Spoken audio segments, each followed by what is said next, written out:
Chapter 4. The Awakening of the Scholar of Fire.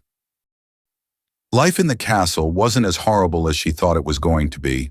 Sure, every movement she made was being watched, but it was also at the Pyrrhic order. The first tutor lady, Marianne Voss, handpicked by King Alaric himself. She arrived at the royal library precisely at dawn, her steps measured, her silver mantle uncreased despite the morning mist. She found Seraphine already seated at the long oak table, arms folded, eyes half-lidded in a look that suggested neither obedience nor rebellion, but something more irritating to nobles: disinterest. Voss took her seat opposite the girl and placed a stack of tomes between them with ceremonial precision. "Today," she said, "we begin with the elements of court conduct. You are to serve in proximity to His Majesty. This requires refinement, restraint, and awareness of station." Seraphine blinked once, then said nothing. Voss opened the first book, the Codex of Heraldic Posture and Noble Bearing, and recited the opening doctrine on proper greetings for monarchs, archons, and landed nobles. When she reached the appropriate angle of bow before the crown, she paused and gestured. "Stand, please." Seraphine stood. "Bow." Seraphine stared at her. "Why?" Voss inhaled sharply, as if air itself had offended her sensibilities. "Because the crown embodies the realm.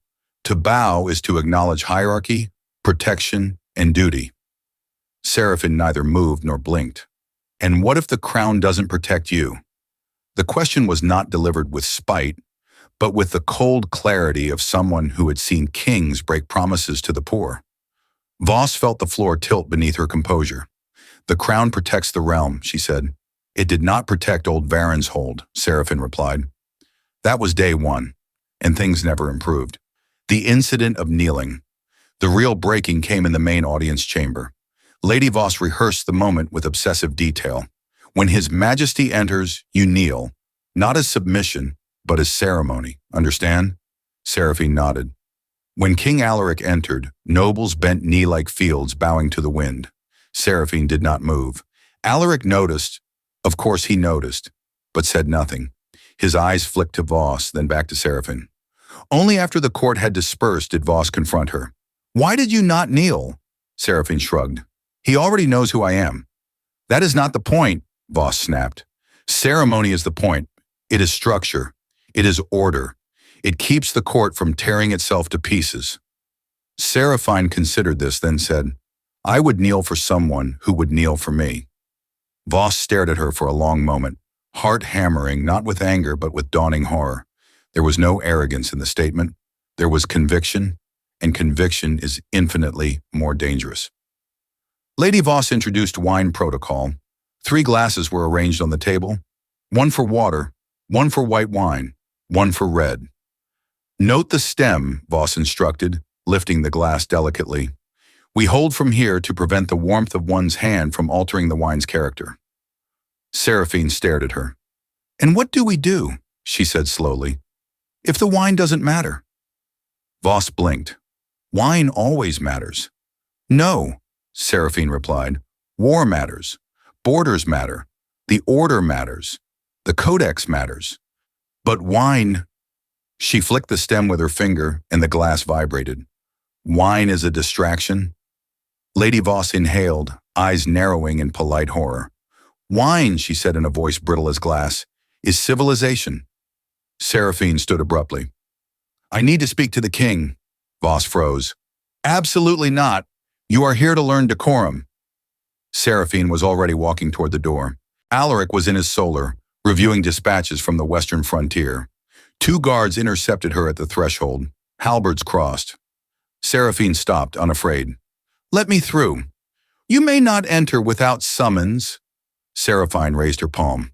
The torches lining the hall bent toward her in a ripple of flame, not expanding, not flaring, simply leaning, like flowers toward the sun. The guards fell silent.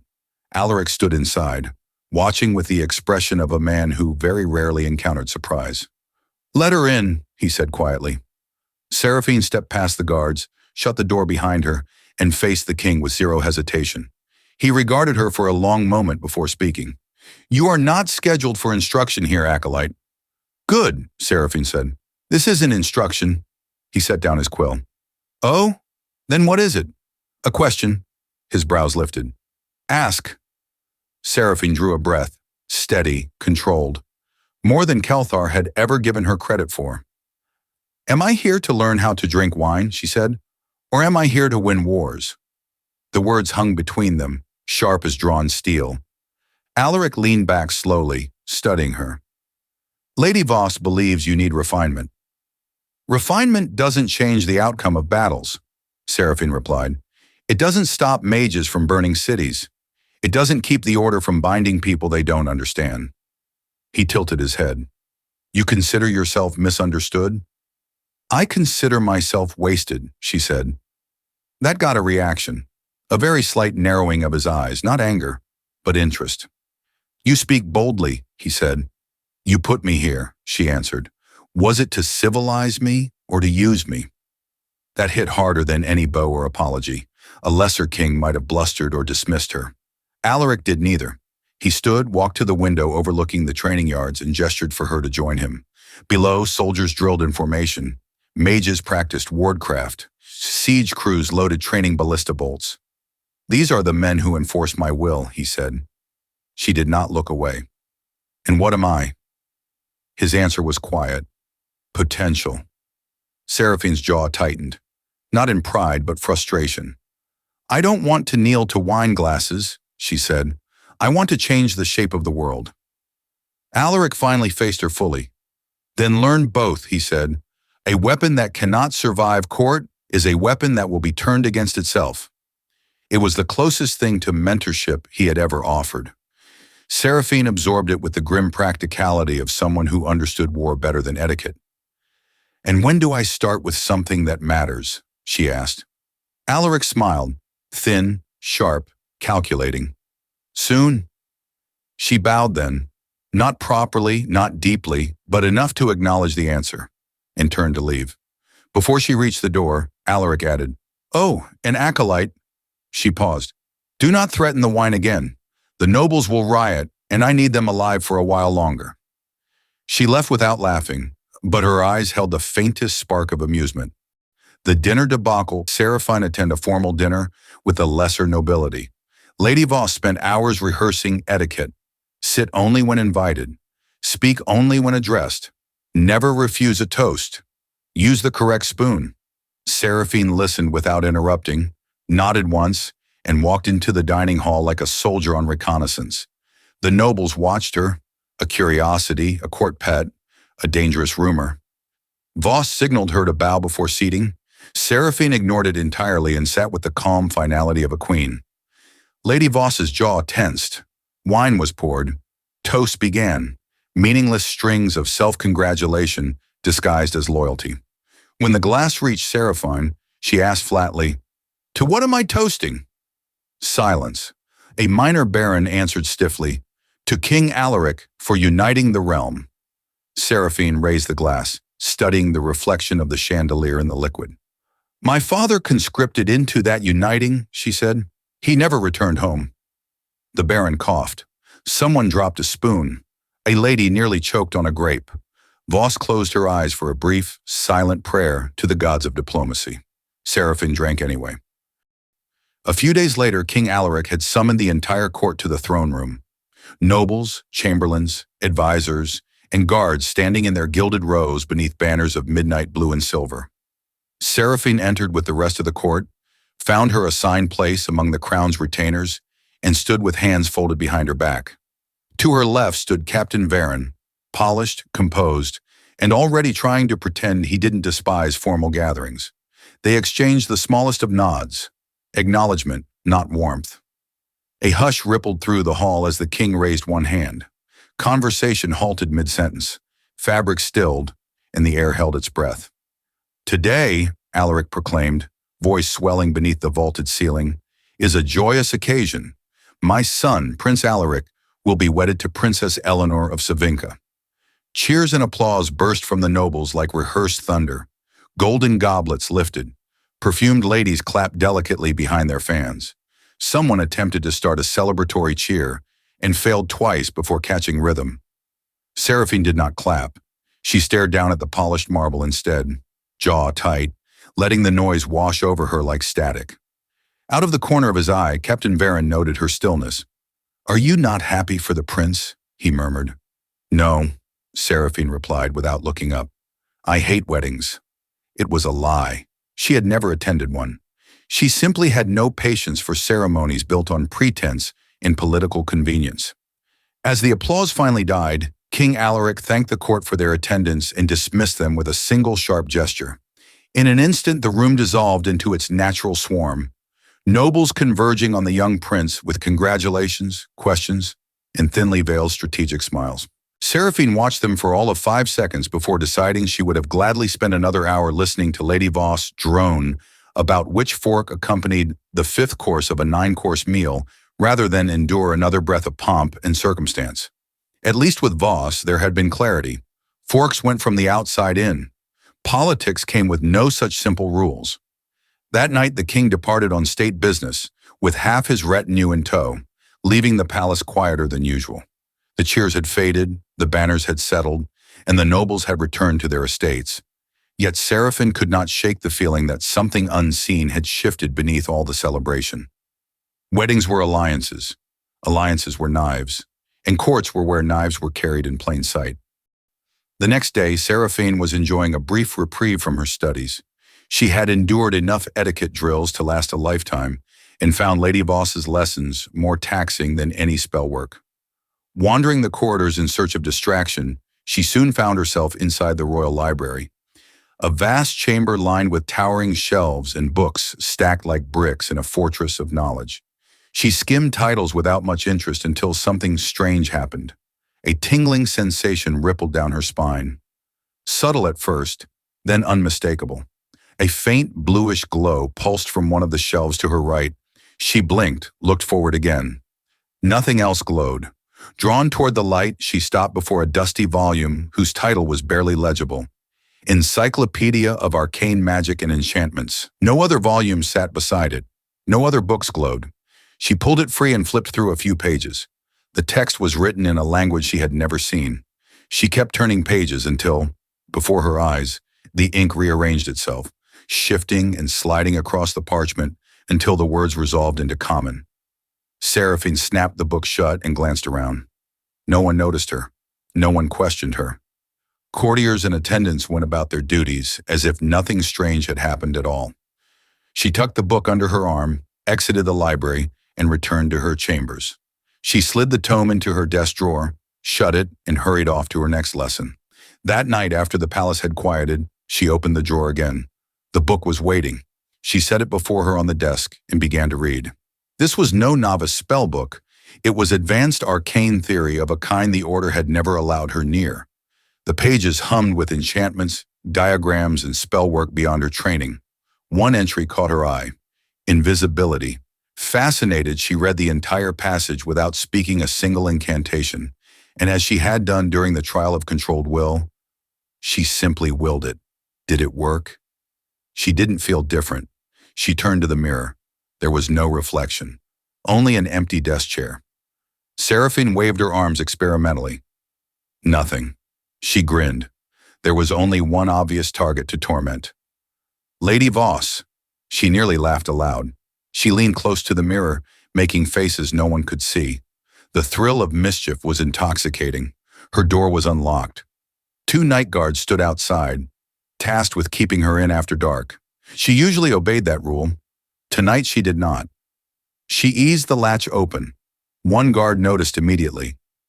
"My lady, you're not permitted to leave after—" He never finished. She was already halfway down the hall. Seraphine searched the palace's guest corridors for Lady Voss's room, moving unseen past servants and guards. Nearing the upper balconies that overlooked the grand ballroom, she paused. Faint music and laughter drifted up from below. Curious, she approached the railing and looked down. A private late-night gathering was underway. Nobles, courtiers, and visiting dignitaries mingling in elegant attire, masks and silks glimmering in the candlelight. Champagne flutes clinked, dancers whirled, and laughter spilled through the room in waves. It was lavish, decadent, and wildly different from the order's austerity.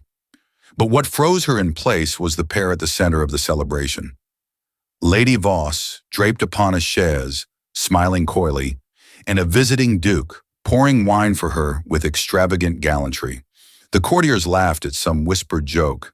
Lady Voss pressed a hand dramatically to her chest, pressed close against the duke, his hands tangled in her silk skirts and her giggling breath hot on his cheek. Then it happened a kiss, not just a friendly peck on the cheek. A rush of disgust twisted in Seraphine's stomach, not because of impropriety, but because of the hypocrisy of it. Lady Voss, the pinnacle of restraint and etiquette by day, now basking in whispered secrets and royal attention by night. Clutching the railing, horrified by the duplicity, her stomach turned and she stumbled back from the balcony, gagging. The guards, unaware she had ever left, still stood at their post. She slipped past them and shut the door firmly behind her. She dropped the invisibility spell. Her breath came fast, her hands trembling with fury. She paced. Do I tell the king? Do I stay silent? She stopped suddenly. No, there's another option. A slow smile crept across her face. This could be useful. She extinguished the candles, slid into bed, and drifted to sleep wearing the kind of smile that precedes very interesting decisions. The next morning, Lady Voss resumed instruction with immaculate poise, as if nothing in the world had ever shaken her composure. Lesson 6, she announced, tapping the ledger. The appropriate response to impropriety is... Seraphine's voice cut through the room like a blade. Is dismissal? Is it not? Or does that only apply when the other party is not titled? Lady Voss froze. The two chambermaids dusting the window paused mid-sweep, eyes wide as sparrows. Lady Voss recovered quickly, or tried to.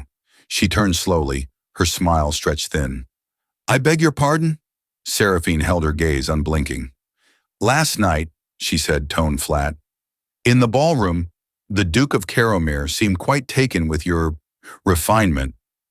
The blood drained from Lady Voss's face so fast it seemed to leave streaks. Lower your voice, she hissed. No, Seraphine replied plainly. Lady Voss stepped closer, eyes darting to the servants, then back to Seraphine, with burning embarrassment sharpened into anger. You will not speak of that again. Do you understand? Seraphine tilted her head thoughtfully. That depends. Are you teaching me to master propriety or hypocrisy? I need clarity if I am to represent the crown, after all. The words were not shouted. They didn't need to be. The sharpest weapons in court were the quiet ones. Lady Voss swallowed, shoulders rigid. You know nothing of the arrangements of nobles. Affairs, Seraphine interrupted, are not improper as long as the participants have titles. I am learning. Lady Voss's eyes flickered with naked fury, but beneath it, fear. For the first time, Seraphine understood why Kelthar had sent her here. The court fed on secrets. Lady Voss wielded etiquette like armor, but Seraphine had just removed it with a sentence. You will keep silent, Lady Voss finally whispered, voice trembling. Seraphine stepped forward until they were nearly nose to nose, and lowered her voice into something that made the chambermaids withdraw instinctively. I kept silent when it mattered, she said, when I was bound, when I was judged, when I survived things you would break beneath. Lady Voss flinched. Seraphine continued, if you want me to learn grace, teach me something worth learning. Otherwise, stop wasting my time. She turned, walking toward the practice hall door without waiting for dismissal. Where are you going? Lady Voss demanded, rattled. To find someone who can teach me how to survive wars, Seraphine answered, not looking back. Your lessons only seem to prepare people for scandals. The door shut behind her. Lady Voss sank into her chair, breathing hard, realizing with a chill that she had not merely been challenged, she had been outmaneuvered, and Seraphine Valor had done it without magic at all. Lady Voss submitted her resignation 3 days later. Enough of lessons. It's time to learn something that matters. Return next week for part 2 of The Awakening of the Scholar of Fire.